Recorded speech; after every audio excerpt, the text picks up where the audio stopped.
Hey there, welcome back. Before we jump into today's show, I wanted to let you know that we are running our next 7-day Conscious Love Challenge starting 1 week from today. That is August 28th, 2024. This is going to be your last opportunity to join. By the time you hear next week's episode, the registration will be closed and we will be diving into the challenge. So I want to strongly encourage you to take advantage of this opportunity. The last challenge was phenomenal. This one is going to be even better, and I am so looking forward to being able to work closely with you over the course of 7 days.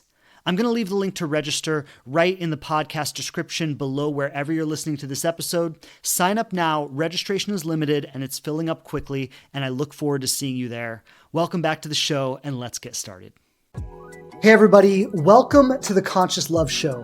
Whether you are single, you are in a relationship, or you're healing a broken heart, this show is here to inspire you, to remind you how beautiful, lovable, and amazing you truly are, and to give you the practical tools and insights to navigate from wherever you are right now to the loving relationship that you so deeply want to have. My name is Shane Kohler. I'm a certified transformational coach and trainer with over a decade experience helping people release their trauma and open their hearts to love. I've delivered seminars all over the world, coached thousands of people through my online platforms and programs, and every week I'm coming straight to you with the hottest insights and the best teachers around, bringing you powerful resources and profound conversations to heal your relationship with love, dating, and yourself. I'm so grateful you're here, and if it's your first time, welcome.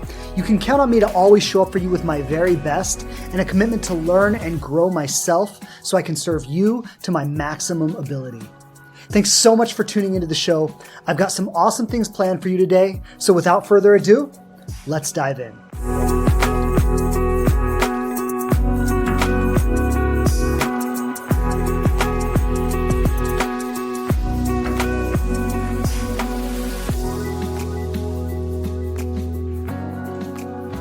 Okay, hello everybody. Hello, welcome back to another episode of the Conscious Love Show podcast. Shane Kohler here. Pleasure to be back with you this morning. Wherever you're listening in, hello to you. It might be evening or afternoon or the middle of the night where you are, but lots of love to you wherever you're tuning in from. And today, in today's episode, we're going to be talking about trauma responses and why we attract unfulfilling love. And I was just saying, as we we're getting started here, that for the most part, and of course there are exceptions to this, but for the most part, what we are doing in our lives is reenacting our past pain. And when I talk about trauma responses, you know, we often think about severe trauma responses. Like if I was abused when I was younger and then something happens that triggers that abuse and I go into like a freeze response and I can't move or I can't think, that is a trauma response. But there's a wide spectrum of trauma responses, and a vast majority of trauma responses are way, way, way more subtle than that. And just to give an obvious example as we're getting started here, a trauma response could be, I'm afraid of rejection, maybe when I was younger in school or with my friends, or I did something or I said something and I was mocked or humiliated. And then I learned in my body, it's like something we carry in our body, that, oh, I don't want to do that. When I do that, it doesn't feel comfortable. So now maybe I'm at work and I never speak up at work. Or maybe I go on dates and I never, like I play it really nice on dates, but I don't really get in there and open up and, and be like my fullest self. There's a level of holding back, right? And we do this because we've learned through pain. Right. And so when I talk about trauma responses, and of course, on the severe end of the spectrum, trauma responses are very severe. They're very intense. They kind of capture us. Right. But most of us are experiencing trauma responses on a day-to-day basis, and we don't even realize that's what's happening. It's not obvious enough for them to like capture us in that way. They're very subtle. And what's happened is in our lives, we have learned through pain. And our consciousness has been shaped through pain. And what I mean by that is on a level that we don't even realize, we're going through life, We're going through grade school, we're going through middle school, we're going through high school, we're going through our career, we're going through college, we're going through dating different people, we're going through heartbreaks and excitements and ups and downs of life and all these different things. And as we're going through all of this on a level we don't even realize, there is something inside of us that is taking account of every painful experience. There's something inside of our being that's kind of keeping an eye on everything that hurts us. And wherever we have experienced pain in our life, I'm going to say pain that we haven't resolved. And I'll talk a little bit today about how we resolve trauma, right? Because what I'm going to say, I was just talking earlier about the Conscious Love Challenge. I just want to mention it now. A week from tomorrow, we start the Conscious Love Challenge. And those of you who are live with me right now, if you want to just shoot me a DM and tell me you want to join, I'll send you the link to get started. Those of you who are listening to the podcast, I'm going to leave a link in the description below wherever you're listening to this, so you can sign up for the challenge. But we start tomorrow. And in the Conscious Love Challenge, we're going to talk about how trauma is an open loop of pain. An open loop of fear in our mind, in our consciousness, that something happened a long, long time ago. Maybe it happened when you were 3 years old.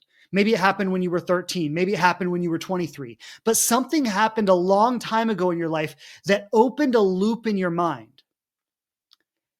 And the pain of that open loop that's kind of running in your mind is stored in your body as an unresolved emotion.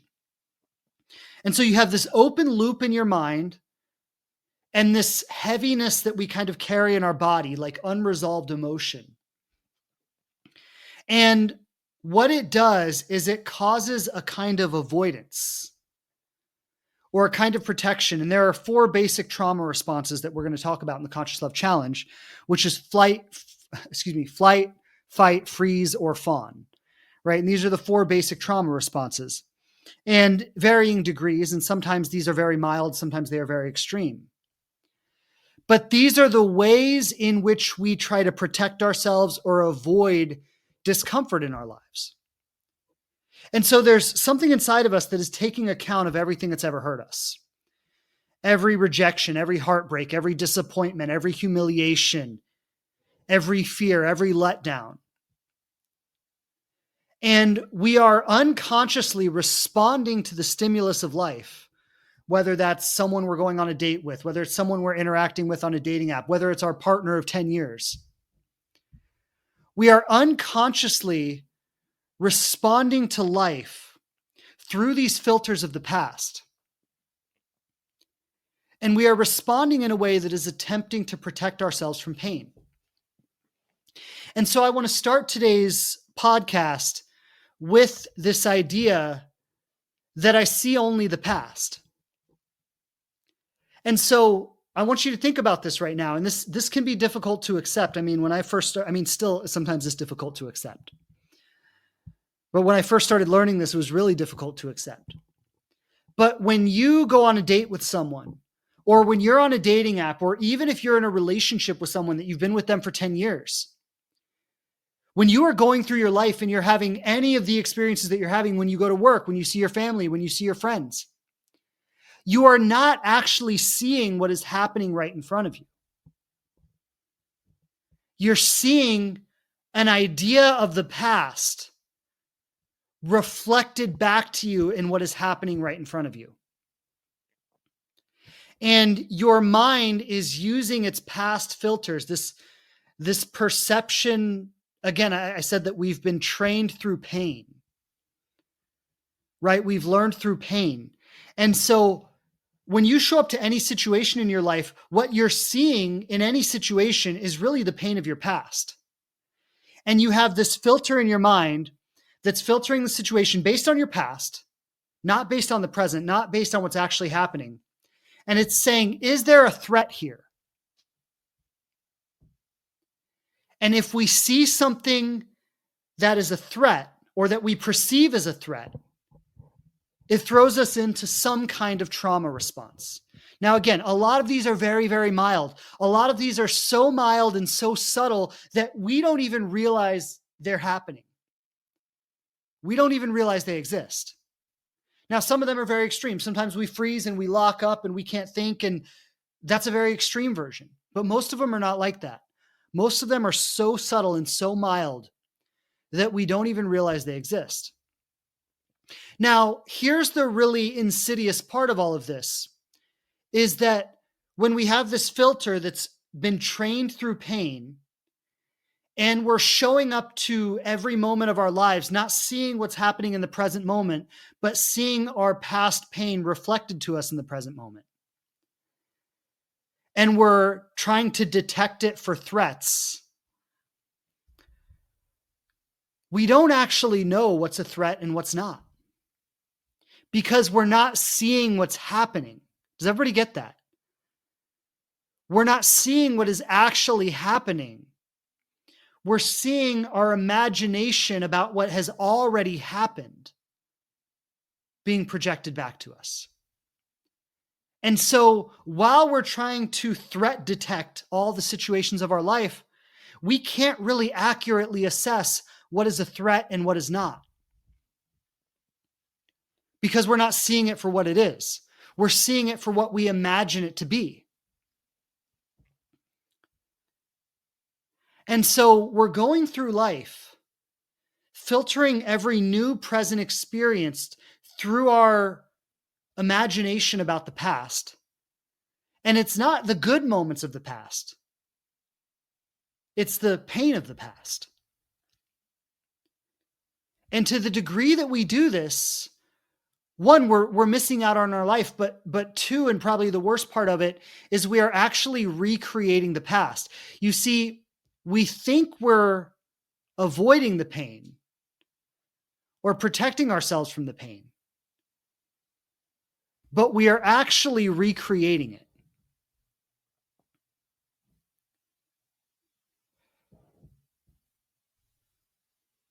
So I was thinking about this morning, and I was thinking about how, we all want things in life, right? We all have goals and aspirations and dreams, and we want to get to a certain place in our career. We want to get to a certain place in our relationship. We want a family. We want, different things in our life. And I was looking back on my life and all the things I've wanted throughout my life and all the things I've achieved and things I haven't achieved yet and all this different stuff. And I was thinking about how every time I was in a place where I wanted something, I was miserable. And many of you who are listening right now, you're going to relate to this. You're in a place where you want something, and you wanting something is making you miserable, right? You can't enjoy what you have. You can't enjoy what is present in your life because you're too busy wanting something that is not there. And no matter how many good things might be in your life, it doesn't matter, because all you can see is the thing that's not there. All you can see is the thing that you want. All you can see is the thing that is missing. And this thing, and this is what our mind does, and this is actually a way of, it's an attempt to protect us, right? Because what this threat detector in our consciousness does is it says, if you get this, and if you get this, and if you get this, and if you get this, then you'll be safe and happy. Right? When you make enough money, when you have the right career, when you have the right relationship, when you have your family, when you live in the right house, when you move to wherever and do whatever, and when everything changes in just the right way, then you'll be safe, then you'll be happy, then you'll be content. And we think this is a way of protecting ourselves. It's actually just a way of recreating our past pain. But so anyway, what I was saying was, I was looking back on my life and I was thinking about how every time in my life where I've wanted something, I was miserable. Because no matter how many good things were in my life, all I could see was the thing I wanted. But then the flip side of it is, I've looked back on times in my life where I've had everything I wanted, right? Where, for just, and it's always temporary because things change, right? But there are moments in our life where it seems like we have everything we want. Maybe we're in the perfect relationship. Maybe we live in the perfect place. Maybe there's plenty of money in the account. Or, there are times in our life where for a moment, everything looks the way we want it to.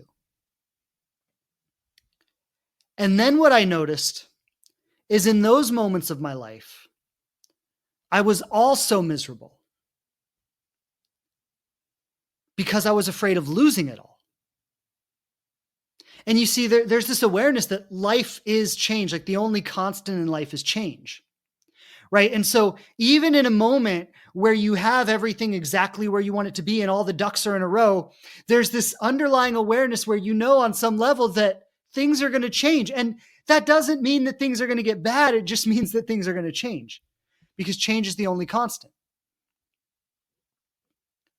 And so even when you have what you want in life, there's a resistance to the fact that that's only temporary and things are inevitably going to change.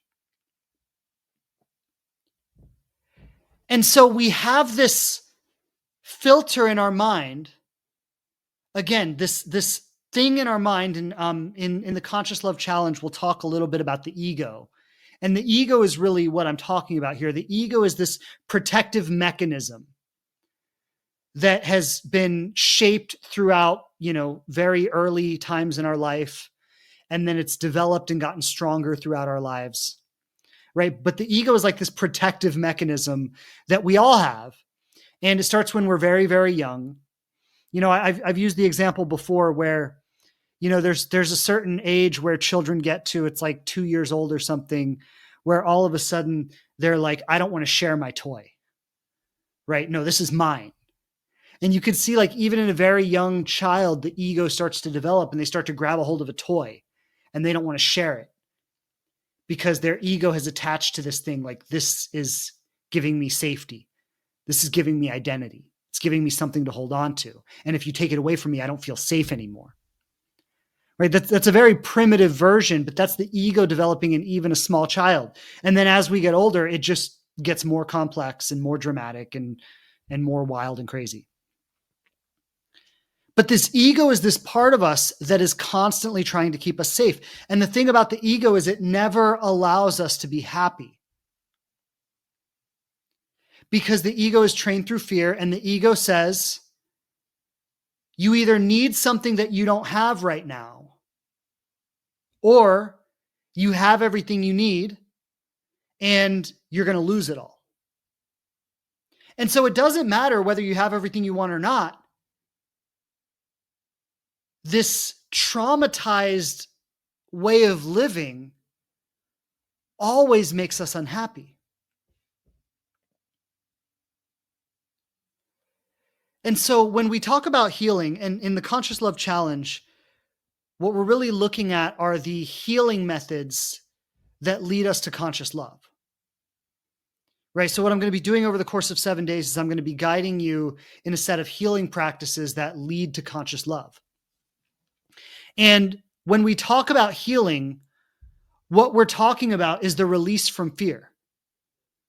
That's really all healing is. Like all the healing work we do and everything you see on social media from all the different coaches and everybody who are talking about healing, what we're really getting at is simply the release from fear. Simply the ability to go through our lives without being afraid. The ability to feel safe in the here and now.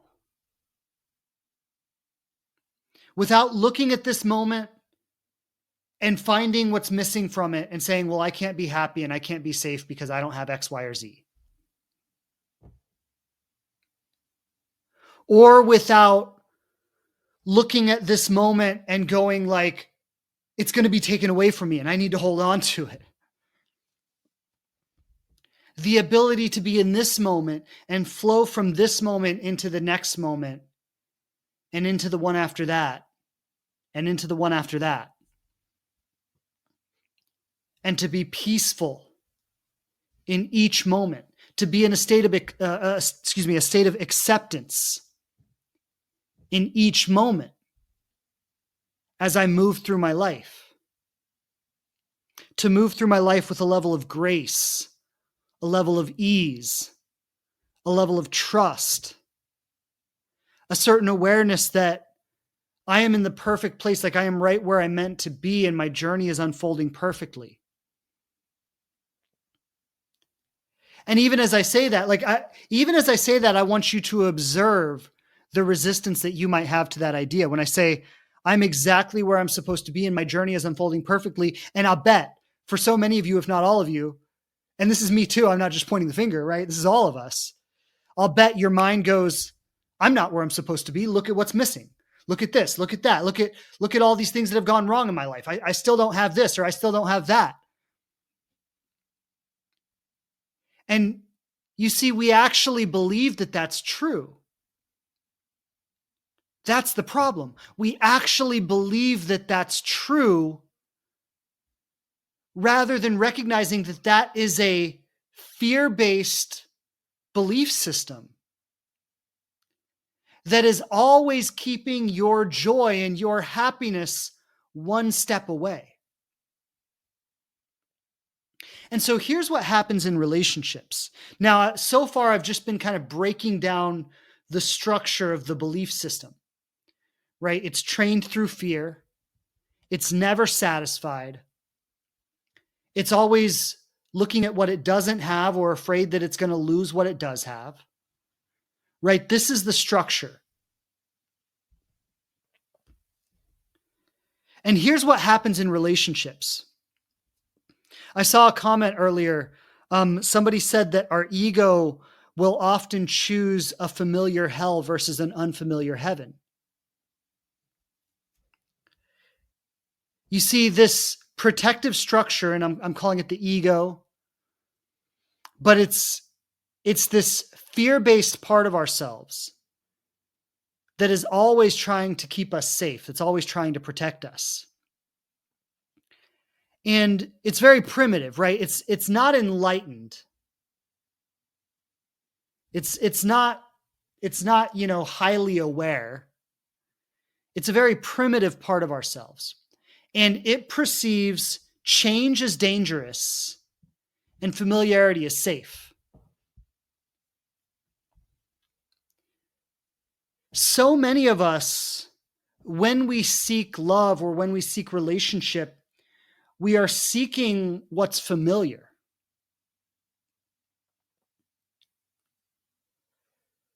Most of us, something I learned a long time ago is that most of us do not dream too big, we dream too small. Right? It's not like we're dreaming so big, but we're saying, if I could just get this little thing and just that little thing, I would be happy.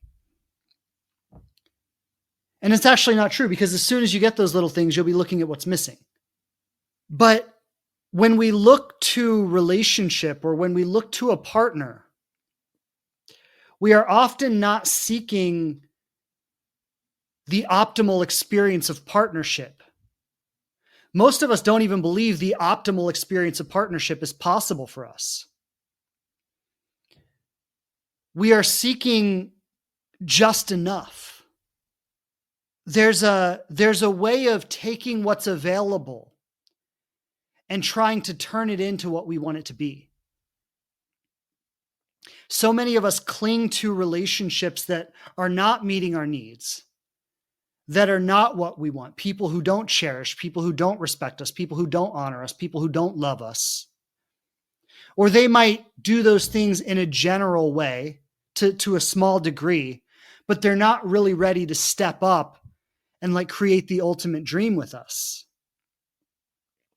And we cling to these situations because we don't believe that more is available. This is how we relate to life, through fear.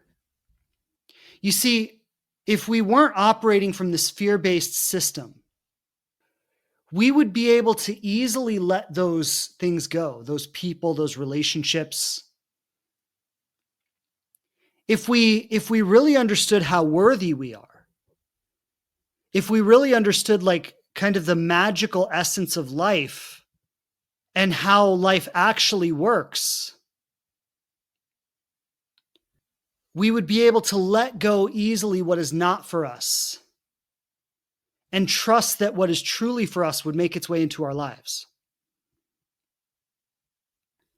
The problem is not that we dream too big or we're asking for too much, but it's actually that we're asking for too little.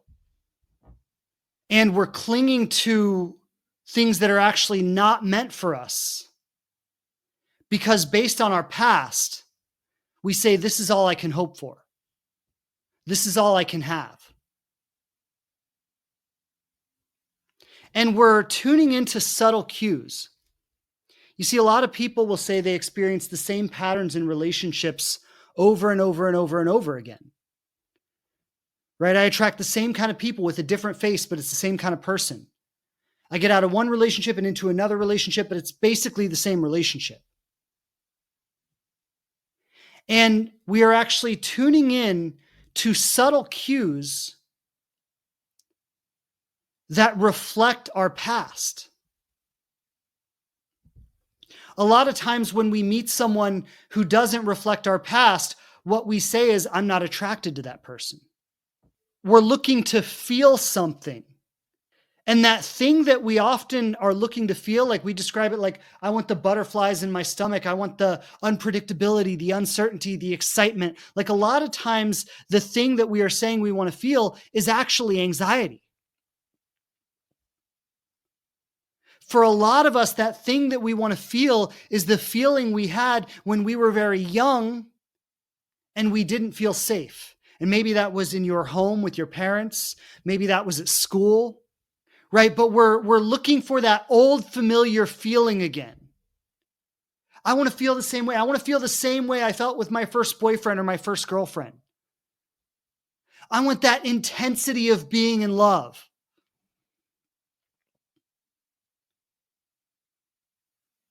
We don't realize that we're actually seeking out a trauma response. We want to feel our trauma activated again. Like when you think about how deep this goes, it's so real for us. Like we actually get sexually turned on by re-experiencing our trauma. A lot of us. I'm not saying it's true for everybody, but it's true for a lot of us. And a lot of times, somebody who doesn't activate that trauma in us, they just don't turn us on like that. I see a question says, are we looking for it or recreating it through perception? It's both, right? We're looking for it in the sense that we are tuning in to the cues in people that activate that experience in us, and we create it through our perception. And so, like an example of how we create it through our perception is in that we have a certain perception that if somebody doesn't activate that experience in us, we say, I'm not attracted to them.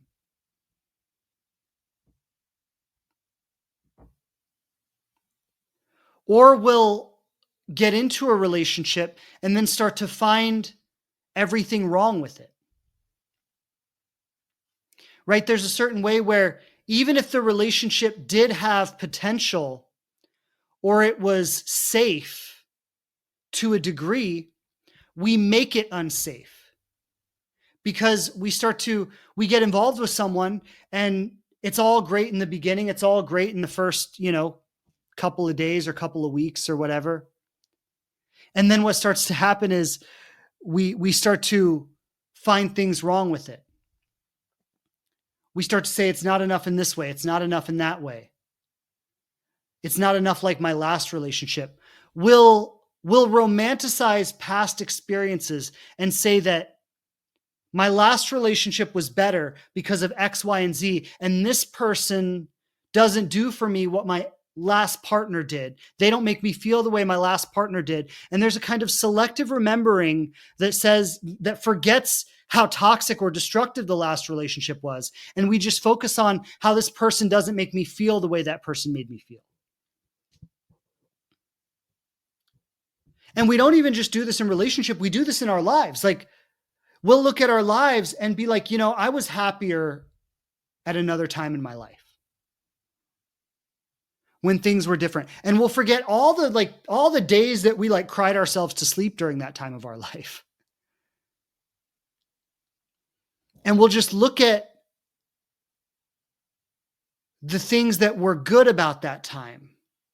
And then we miss what's good about right now. And all this is a consistent way to avoid the present moment. It's a consistent way to avoid our present experience.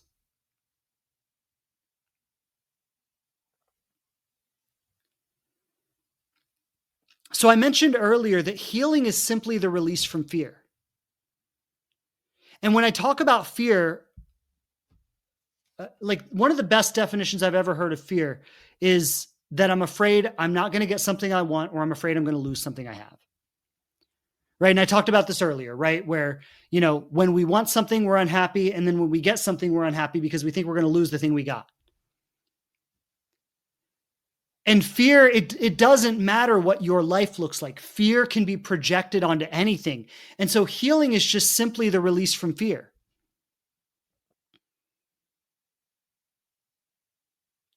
When you can go into a relationship, you can go on a date, whatever the situation might look like. But you can start approaching things. And I don't even want to say from a place of fearlessness, because fear will come up. But this is about our relationship with fear. Right? It's about our relationship with fear and how we respond to the fear when it comes up.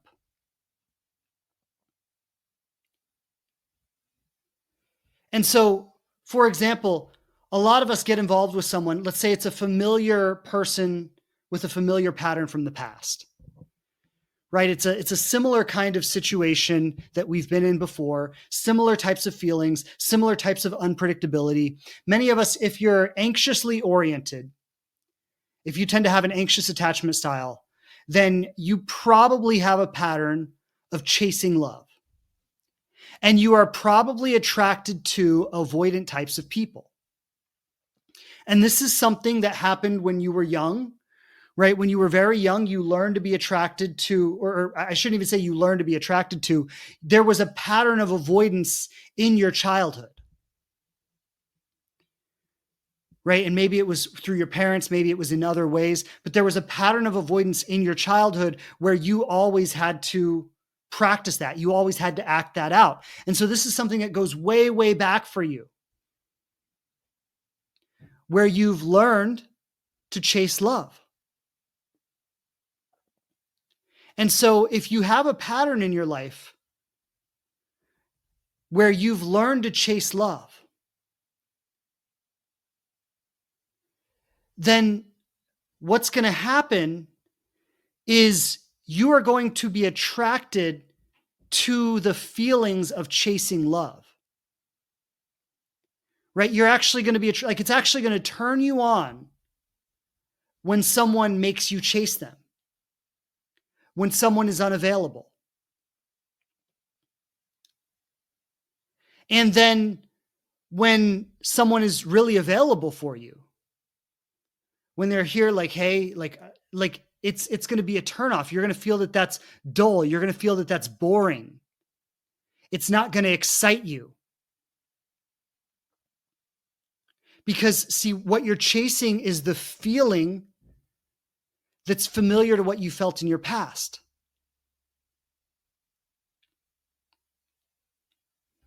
And so the fear kind of catches you on both sides, because you're afraid of feeling the fear and you're also afraid of not feeling it. Does everybody see that? It's like an impossible, this is why we can't win. Because when you don't have that feeling of anxiety, you're like, oh, this relationship just doesn't do it for me.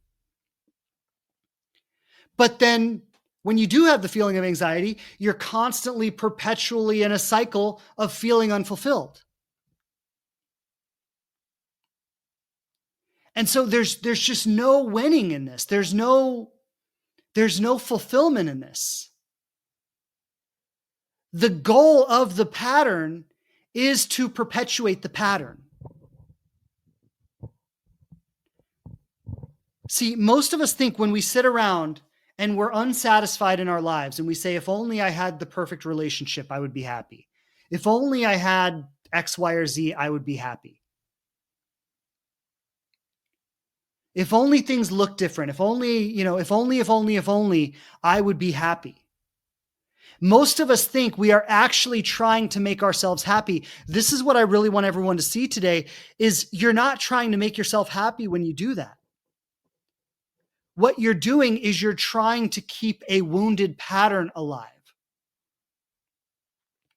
Because living in the pattern is the only thing that makes you feel safe, even though you don't really feel safe in the pattern. I know that sounds like a paradox. And it is a paradox. It's a contradiction. But this is why we're unhappy, right?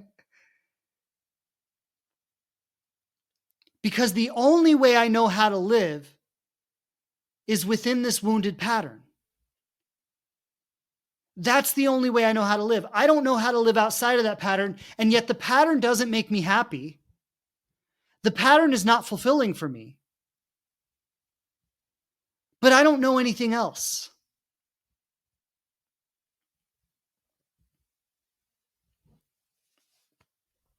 And so when I talk about healing being the release from fear, it is being able to live outside of that pattern.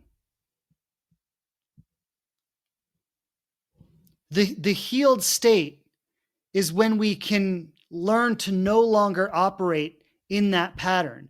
And it doesn't mean you're always going to be peaceful, because I guess what the healing journey looks like, and I want to talk a little bit about that now.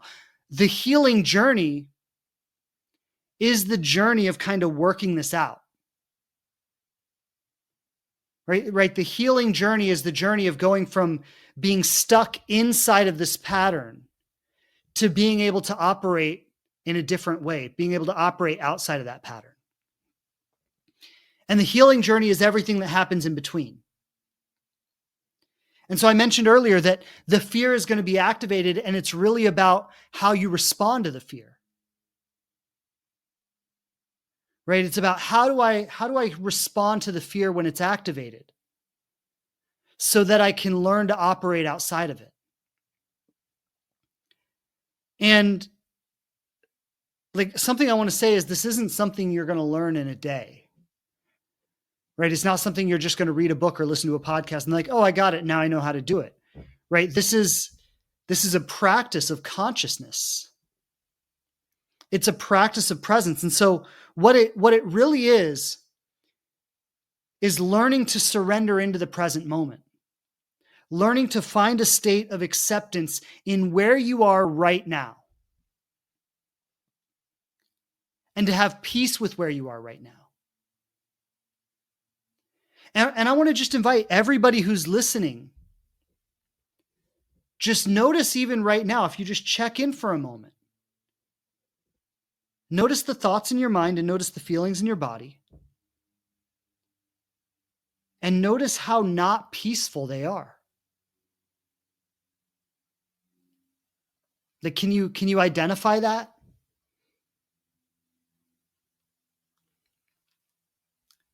The thoughts might be like, oh, I have all these things to do today. Or maybe you're thinking about a heartbreak or a disappointment or someone in your life who let you down. Or maybe you're thinking about how alone you feel or the absence of a partner. Right? But just examine your mind and examine your body for a moment. And just check in and start to identify the lack of peace that's there. I know it's there because this is the human condition. Right? Like this is the human condition. This is what we're all going through.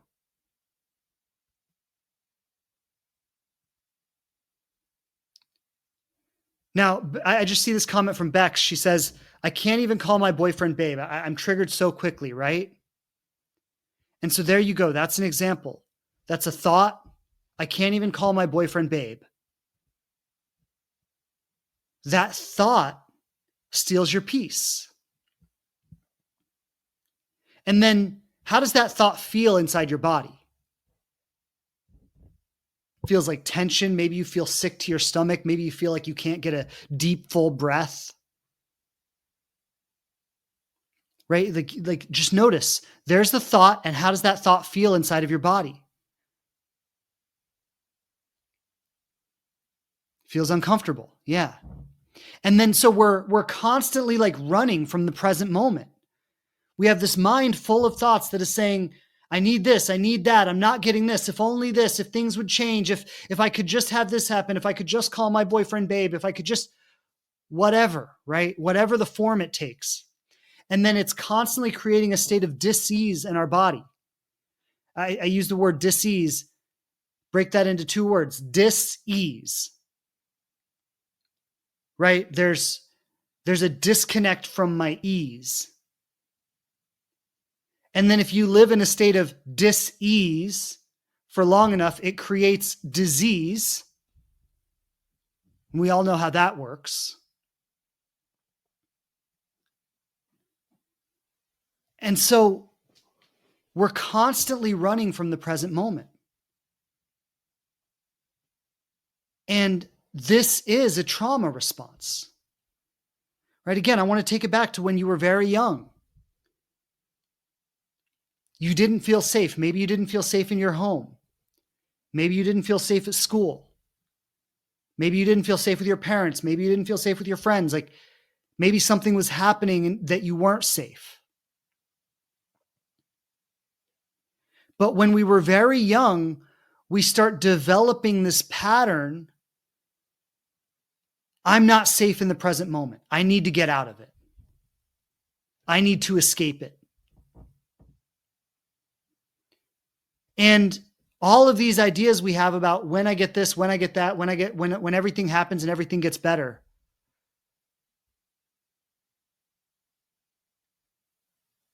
That's just a perpetuation of the pattern.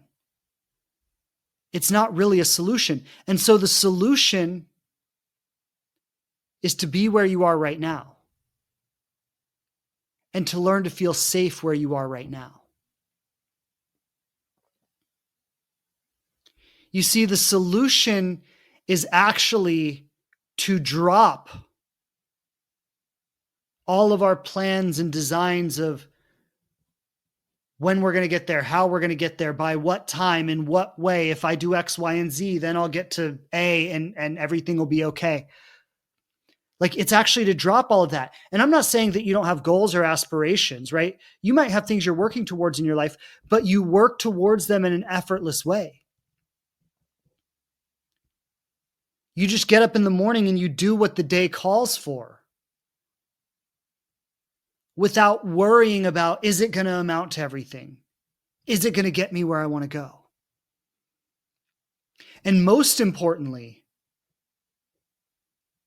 before you even work on anything or getting anywhere or making anything happen, you work on feeling safe where you are right now.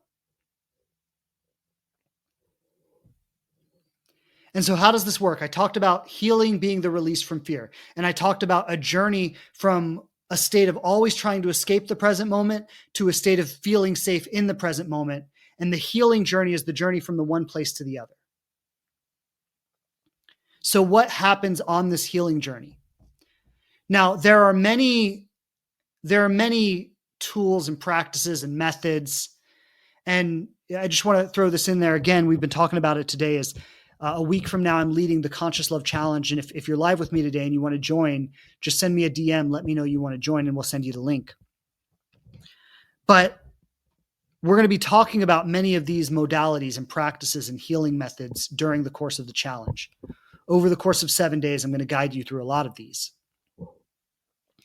But what I want to presence is that the healing journey has a lot of different methods and modalities and practices and things you can try. But really, what it is, if I were to boil it down to like the nuts and bolts of it, what it is developing the ability and the capacity and the level of presence to recognize fear in your consciousness and in your body. And rather than having that fear throw you into a reaction, throw you into a response, you learn to release it. And so this is like a moment to moment practice. It's like a moment to moment, every moment of your day. You're attuned to how you're feeling. You're attuned to what you're thinking. You're attuned to the unconscious processes that maybe up until now have been running your life. It's kind of crazy to think that many of us have never made a conscious choice in our entire lives. Most of the choices that we've thought that we were making were a reaction to fear. See, most of the relationships that we've ended up in were not consciously chosen relationships. They were reactions to fear. Fear of, am I going to find someone better than this? Am I getting too old? What are some other ones?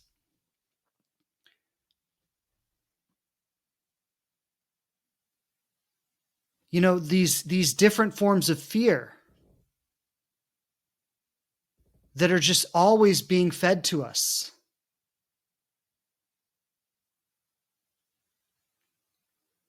The need to be accepted, the fear of being unworthy, the fear that I'm not lovable, the fear that people like this don't come along very often.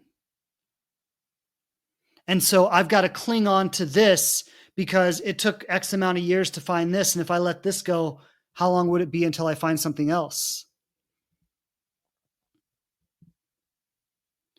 The fear of not wanting to go back to starting over again, not wanting to have to find someone else. My wife just said, if I give this up, I won't have love.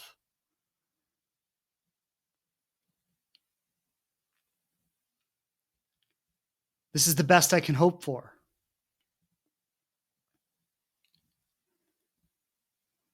Right? So many of us have never made a conscious decision in our lives. We've never consciously chosen a single relationship. You know, I look at my life, like if I were to just quickly go through my relationship history,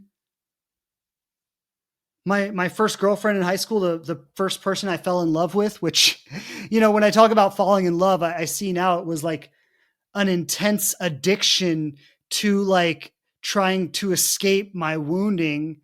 And, you know, why was I with her? Like, if I'm just going to be honest, she wasn't my first choice. If I had my choice of every girl I knew, she was my choice because she was the only one that I could tell was interested in me. And I didn't have a lot of worth and value at that time in my life. I was coming from a traumatized household. I didn't think I was worth a lot. I didn't think I was that lovable, and she liked me. And so I latched onto her. And that pattern perpetuated through a lot of my relationships. You know, I knew it was a huge breakthrough for me when I left. At the time, it was the best relationship I had ever been in. Like, I was in a relationship that so far exceeded every relationship I had ever been in. And like a younger version of me would have thought I could have never had a relationship like that. And then I chose to leave that relationship, not because it wasn't good. On paper, it was all great, but I had this intuitive pulling that just wouldn't quit. And no matter what I did to try to make it work, this intuitive pulling just wouldn't quit. And so I eventually said, like, I have to go. And I don't know why, but I know that, like, I can't stay here. And no matter, like, that was huge growth for me. Like, that honestly might have been the first conscious choice I ever made in a relationship in my entire life. Really might have been.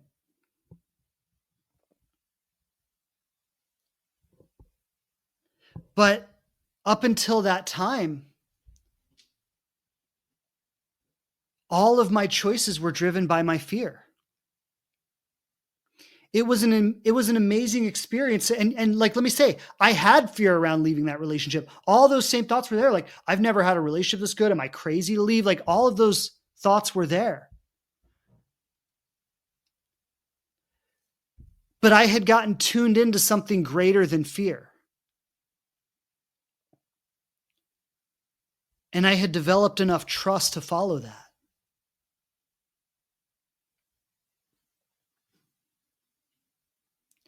And so our trauma, our trauma is really an addiction to itself.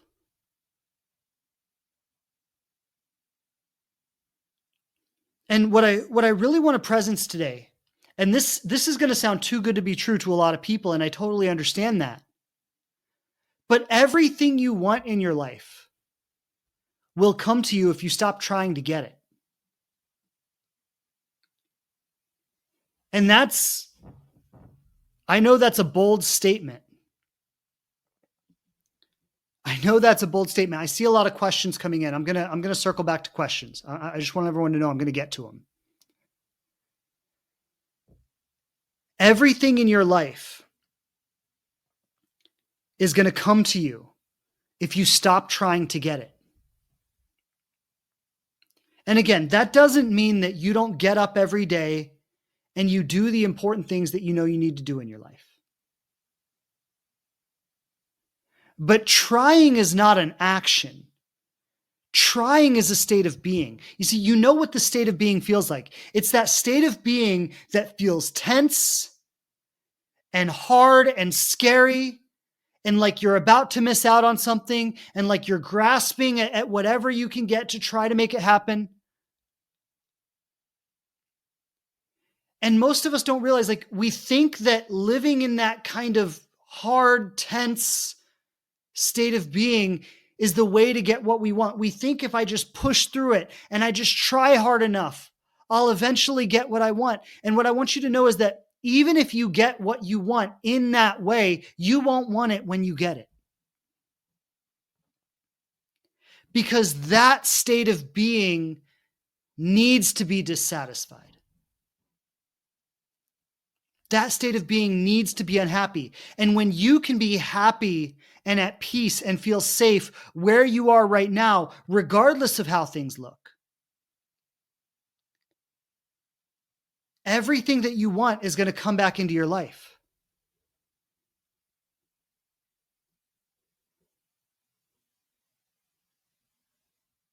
Everything that you want is going to make its way into your life.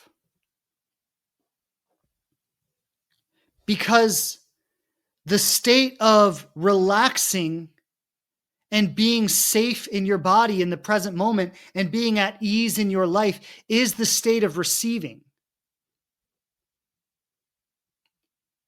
And the state of striving and pushing and forcing and trying, that's the state of not having. Like, you've got to understand, when we do that, it's because we believe that we're lacking something.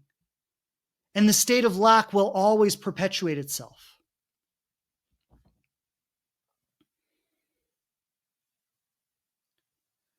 And so the practice is, and again, I just want to say this one more time. I want to invite you to join me in the 7-day challenge, because what we're going to do over that challenge is I'm going to teach you a series of practices that will allow you to work with this in your real life in real time.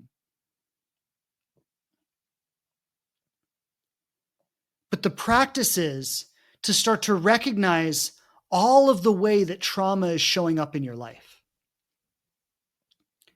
To start to recognize all of the responses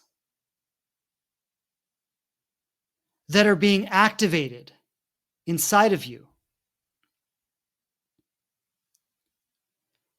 and to learn to release that. Right? I've said this many times today. Healing is simply the release from fear. When you cannot be afraid in this moment, and you can move into the next moment and not be afraid there, and whatever you're seeking in your life, if that's a conscious relationship, if that's more fulfillment, if that's more abundance, like whatever you're seeking in your life, if you can feel the presence of that already inside of you in the present moment and stop striving for it,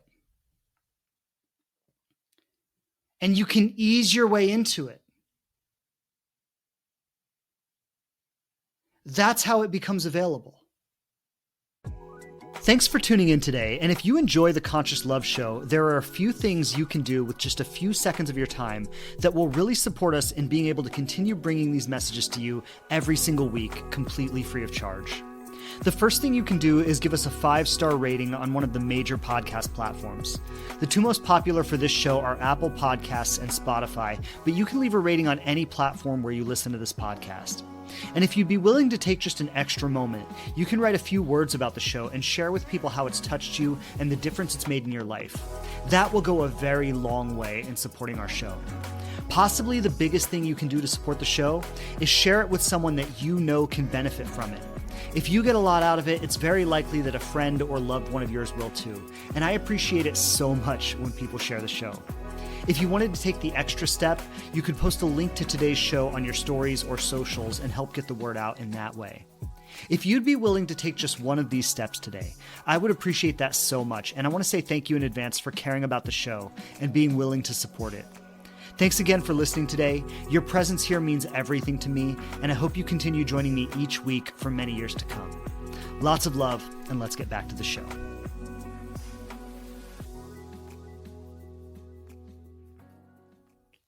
So I'm going to scroll back through here and look at the questions. I've seen quite a few questions come in.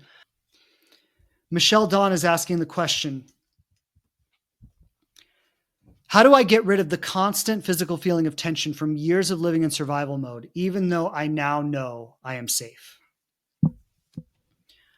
Well, the first thing I want to say is that you know you're safe intellectually, but that's not the same thing as knowing that you're safe in the way we're talking about it here. And so knowing that you're safe involves the release of the fear. And the constant physical feeling of tension is the presence of fear. Right? So like a lot of us now, I mean, we're not children anymore. We're not as vulnerable as we once were. Like when we picked up these responses, we weren't safe. Right? And many of us have had this perpetuated throughout our lives, whether it was in abusive marriages, whether it was in toxic relationships, whether it was in toxic work environments, like in all different areas, a lot of us have had this perpetuated throughout our whole lives. But many of us right now are in a place where we can look around and say, I'm safe, you know? There's no immediate threat to me, like I am safe. And yet there's a constant, perpetual feeling that I'm not safe. And if you look, this constant perpetual feeling is tied to a certain set of thoughts. And so the first thing I would say, Michelle, is start to observe in your mind, what are the thoughts? And maybe it's the absence of a relationship in your life. Or maybe it's things that are happening in a relationship that feel unsatisfying to you. Or maybe it's uncertainties in your work life or in your career or in your house. Now, what I want to say is these things, these external things, the absence of a relationship, the presence of a relationship, the things that are happening in your life, these are not the cause of the fear. These are the things that your fear attaches to. Right? This is the most important thing for everybody to understand. The fear is an entity in itself. This is a way of living, a way of operating that started a long time ago in our lives. It is an entity in and of itself. And so the fear has a need to perpetuate itself, and it's going to attach to anything in your life that it can. And so healing, the way healing happens, is it happens through learning to break that attachment. And so the practical ways of doing this are through somatic release in the body. You somatically release the feelings that are in the body. And you learn to dissociate the fear mentally from the things that it attaches to. If you're single, a practice might be learning to feel safe and happy being single. Learning to let go of the attachment to getting into a relationship. And one of the biggest ways that this fear reinforces itself is you say, if I let go of my attachment to getting into a relationship, I'm never going to find a relationship. That's actually the opposite of true. The reason you never find a relationship is the constant fear-based attachment to it. The constant lack of safety without it. And then we go in and out of relationships and we bring this strong attachment and this lack of safety in and out of all the relationships we have. And it creates more of the same everywhere we go. So again, the practical steps is to learn to feel the fear in the body and release it through different types of somatic practice. And that could be meditation, that could be different forms of hypnosis, that could be different forms of breath work, different forms of physical movement. There are many, many different somatic practices that allow you to physically work with the presence of fear in the body. And then there's also a kind of mental discipline we develop where we stop allowing our fear to attach to the things of our life. Where we see that happening. Like our fear always wants to go out and collect evidence for itself. So we observe that happening, we start breaking those attachments. We start living in a world where it's okay to be single. If we're in an unhealthy relationship, we learn to release that relationship. If we're in a healthy relationship, we learn to stop finding problems with it and receive it.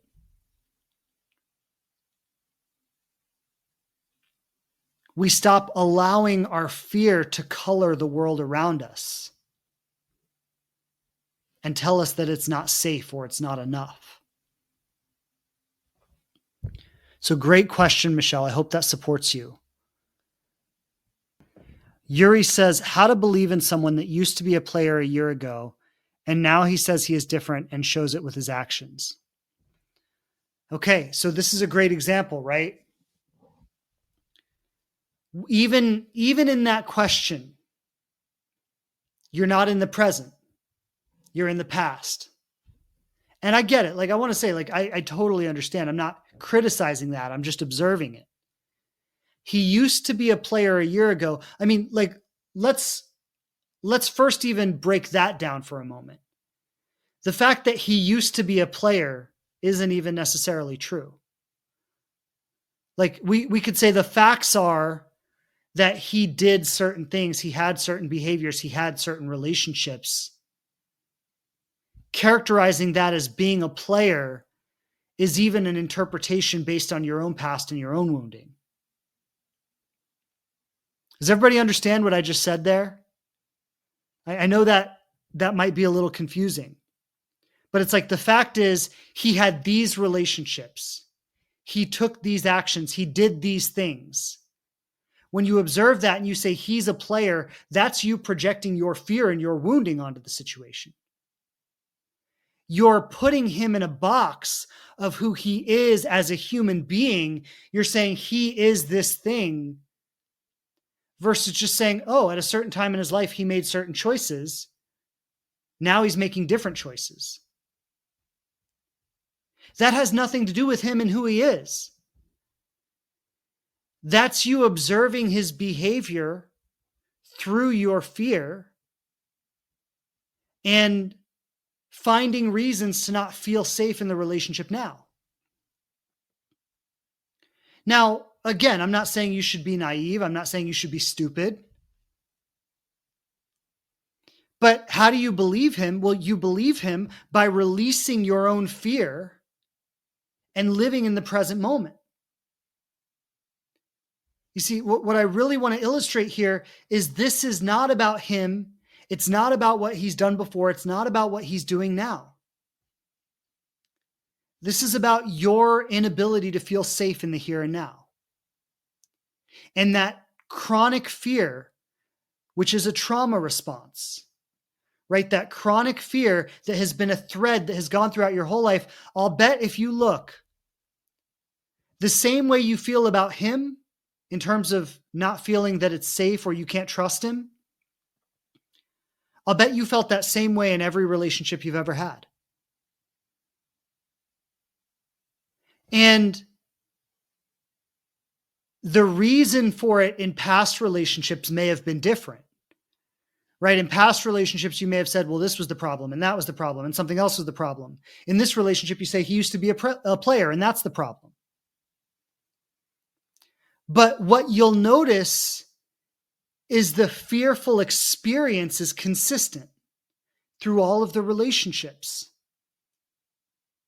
And the fear attaches to whatever's there as evidence to justify its existence. Right? The fear is a consistent thread throughout.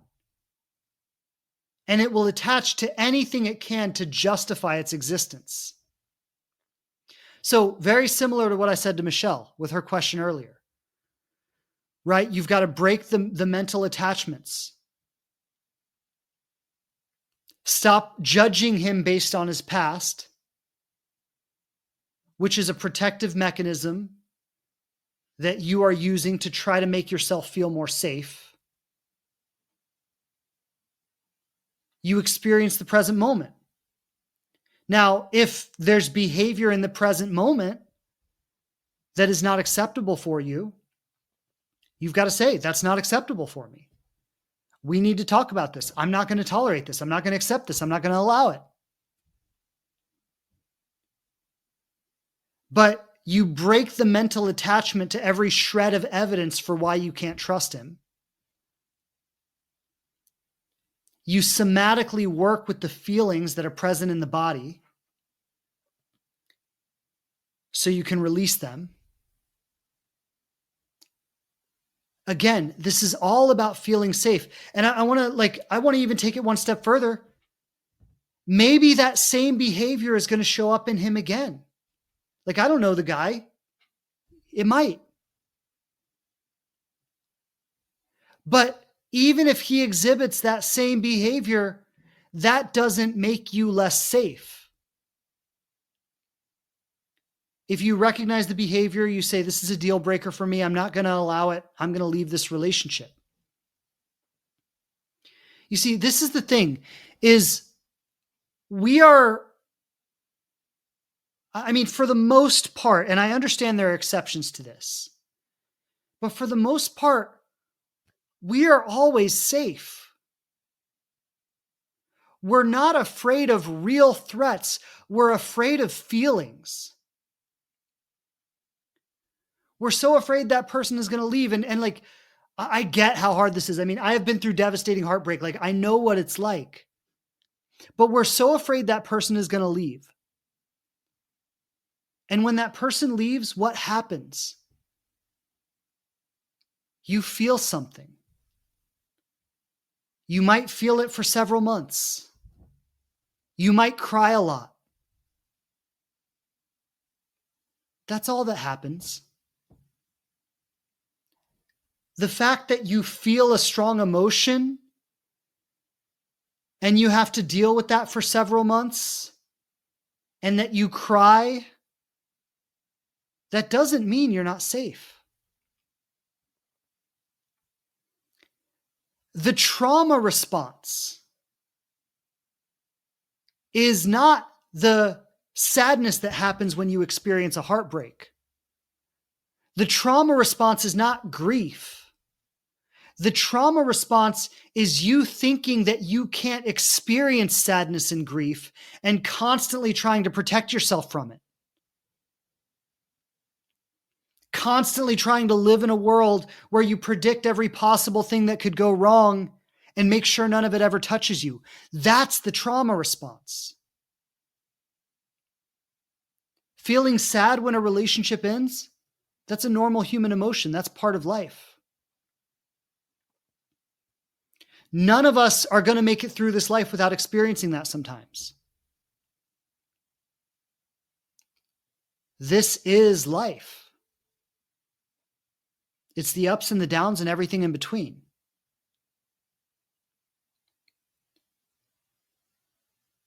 You are always safe.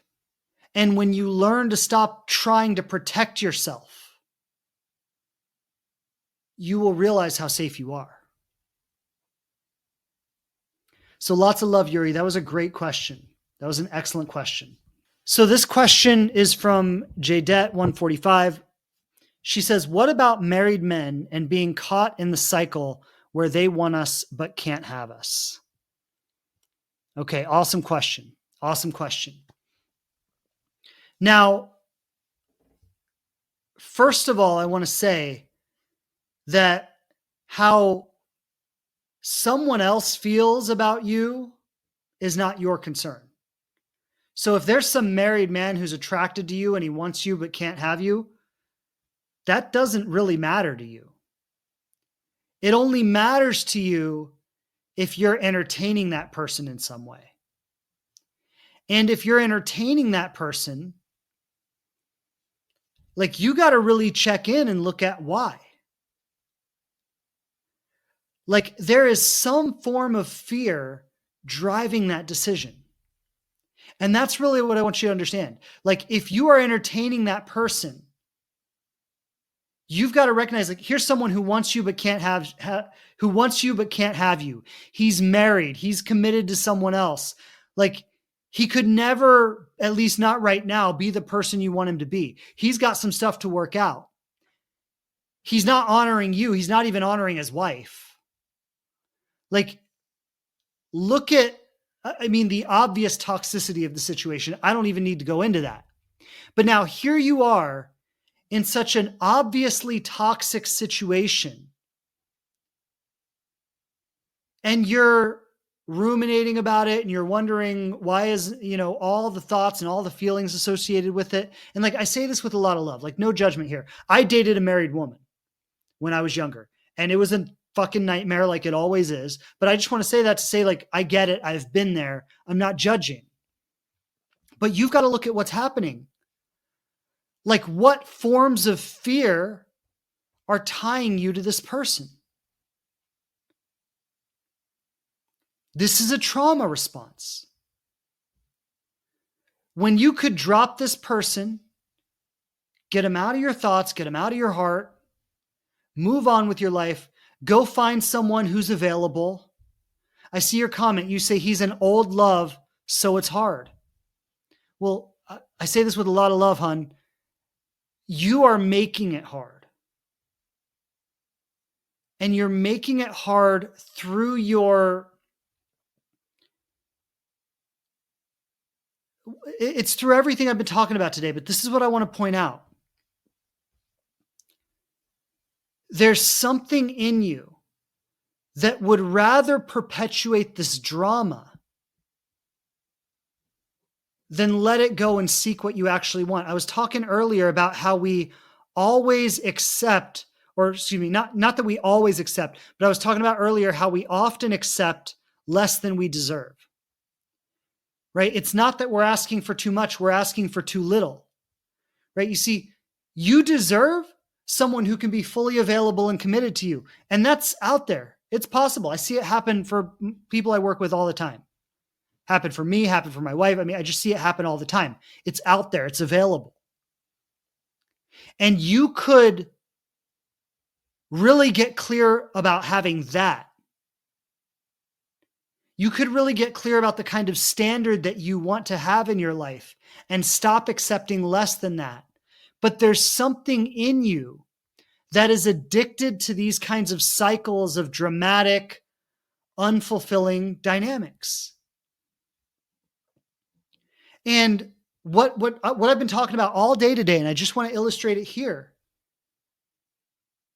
is this is not about your desire for authentic, conscious love. This is about your trauma needing a place to act itself out. That's what it's about.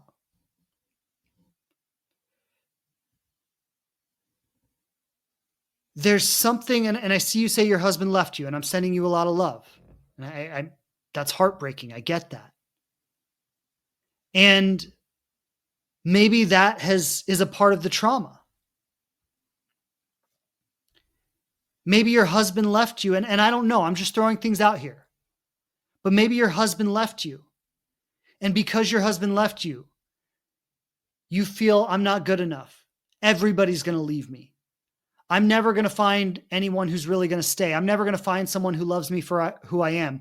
Or when I fall in love with someone, they leave me, right? Like any version of this might be happening for you. And again, I say this with a lot of love and a lot of compassion. And so, and you say you had cancer, and I know what that's like. I went through that with my wife. I get that, right? So your husband left you when you had cancer. And then you've got to look at, and again, this is hard stuff. This is hard stuff, and I have so much compassion for this. But what identity did you take on as a result of that? What belief did you take on about yourself as a result of that? My husband left me when I had cancer. That means I'm unworthy. Nobody's going to want someone who had cancer. I don't know if that's true. I'm just suggesting that. But then, as a response to that trauma, you entertain relationships that have no hope. Because in a way, that's safer than falling in love with someone, getting married to them, and having them possibly leave you. Right? It's safer to entertain relationships that have no hope than it is to actually be truly vulnerable in a relationship again and have the possibility of that happening again. And can you see how all of this is driven by fear? Now, I'm not saying what's going to happen or what's not going to happen. I don't know. I don't know who you'll meet. I don't know when. I don't know how. I don't know how the relationships are going to work out. But what I do know is that you deserve to seek the kind of relationship that can truly make you happy. You deserve that. And allowing your fear to cause you to continue to entertain these types of unfulfilling connections is like, that's not going to lead to happiness. That's going to lead to a constant cycle of unhappiness.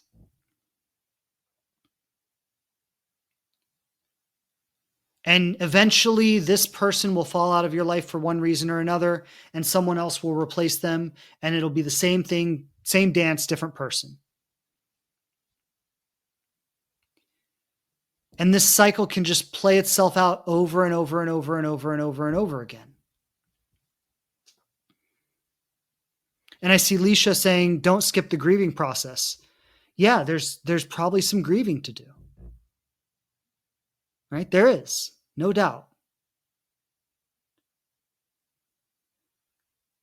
And so maybe you need to grieve right now. Maybe you need to let yourself feel some things that you haven't been willing to feel. Maybe you've been trying to hold it all together and you need to just let your heart break. Maybe there are some dark, scary places inside of yourself that you're not willing to go or that you haven't been willing to go. And maybe you need to go there before you can truly move on. Like, this can all be part of the process. But this is what I really want you to understand is whatever this journey is going to call you into, you can handle it. You're enough for it. And that's what I want you to trust.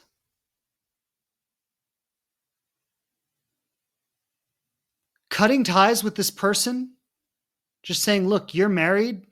I want more than a married man in my life. Whatever interaction you have, however, whatever that is, just being done with it, choosing to end that,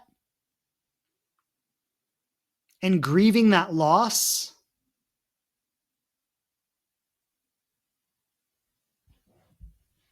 Like, that might be your next step right now.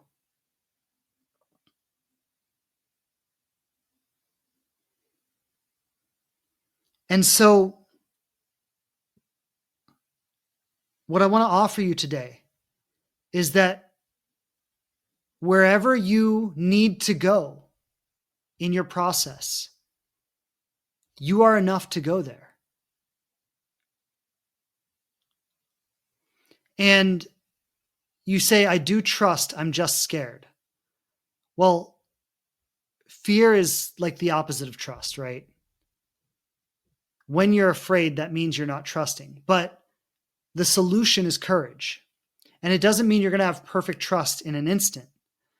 But what it does mean is that you can have the courage to cut that tie. You can have the courage to feel the things that you don't want to feel.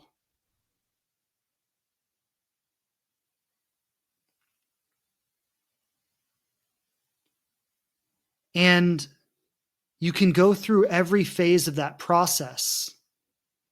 And I would suggest, I saw you mention earlier that you're working with a counselor. I would suggest going through it with support. And if you join the challenge, that's a great place to get some support.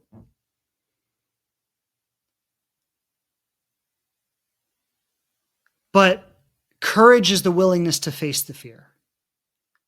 Courage is the willingness to go wherever the journey might take you.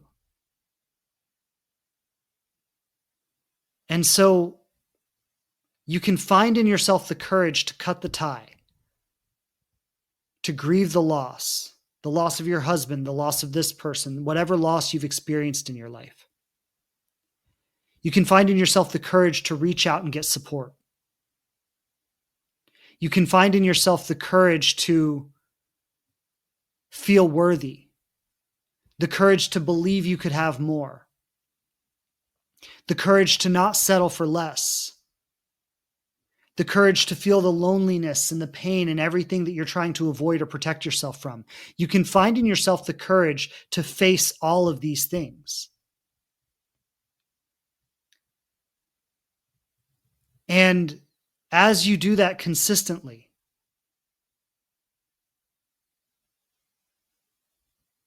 that's where the healing is going to come from. And I see your comment, I faced cancer head on. I just need to face the courage through relationships. Yeah. I mean, if you can overcome cancer, what can't you overcome? And so the cancer was one phase of your healing. This is the next phase. Right? Beating the cancer was one phase of it. The next phase is overcoming a life run by fear. So lots of love to you. Thank you for sharing today. I hope you join us in the challenge. I'd love to get to know you better there. I just want to shout out one more time before we close out today. A week from today, next Wednesday, I am leading a conscious love challenge for 7 days. We're going to be looking at some powerful healing methods that lead to conscious love. If you want to join, for those of you who are live with me today, you can just send me a message. Let me know you want to join the challenge, and I will send you the link to get started. For those of you who are listening in on the podcast, hello to you. And I'm going to leave the link to sign up for the challenge in the description right below wherever you're listening to this podcast. Okay, so much love, everybody. Thank you for being on with me today. It's always a pleasure. I love getting on and connecting. I'll be back here next Tuesday, 12 p.m. Eastern time. Big love and blessings to everybody, and I'll see you then. Take care. Have a great rest of your day. Bye. Thanks again for checking out the show. Please subscribe on whatever platform you listen to podcasts on the most. And I would love it so much if you leave a review and tell people what you think of us. Don't forget to follow us on Instagram @TheLivingRelationship to connect more closely. And I'm grateful to be supporting you on your journey to love.